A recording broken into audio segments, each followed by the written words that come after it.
मानगंज से कुछ दूरी पर बसा चिदो गांव बाहर से जितना शांत और रमणीय, भीतर उतना ही रहस्यमयी। हर साल अमावस्या को 3 दिनों के लिए खाली कर दिया जाता।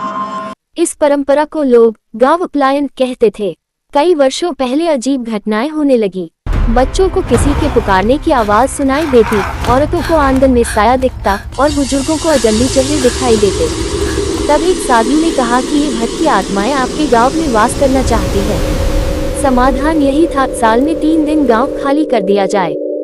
गांव पलायन के एक दिन पहले सभी जरूरी सामान और अपनी भेड़, बकरी, गाय, पालतू जानवर साथ लेकर नदी के उस पार रिश्तेदारों के यहाँ या खेतों में टेंट बांध कर रहते। पीछे रह जाता सुनसान गांव, जहां केवल हवा की सरसराहट की आवाज गूंजती। 15 वर्षीय गणेश मन ही मन संशय में था। क्या सचमुच आत्माएं होती हैं या केवल कहानी? जिज्ञासा के कारण चुपके से अपने घर की मड़ाई में छिप गया। रात होते ही माहौल बदल गया। हवा अचानक ठंडी हो गई। बंद दरवाजे चरमराने लगे। मंदिर की घंटी अपने आप बज उठी।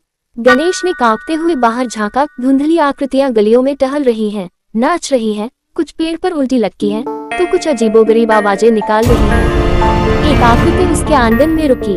तभी तेज हवा चली, लालटेन गिर पड़ी और आवाज गूंज उठी। सभी आकृतियां उसकी ओर मुड़ गईं। भय से उसका गला सूख गया, शरीर सुन्न हो गया। वह भागता हुआ टेंट पहुंचा और आंखों देखी सब बता दिया। बुजुर्गों ने कहा, शंकर जी के वरदान के कारण उन्हें 3 दिन तक गांव में बसने की अनुमति मिली है। उसे समझ आ गया था कि गांव पलायन केवल भूतों की कहानी नहीं, बल्कि सम्मान और प्रकृति के संतुलन बनाए रखने की परंपरा है। तो चिदो गांव में आओगे न?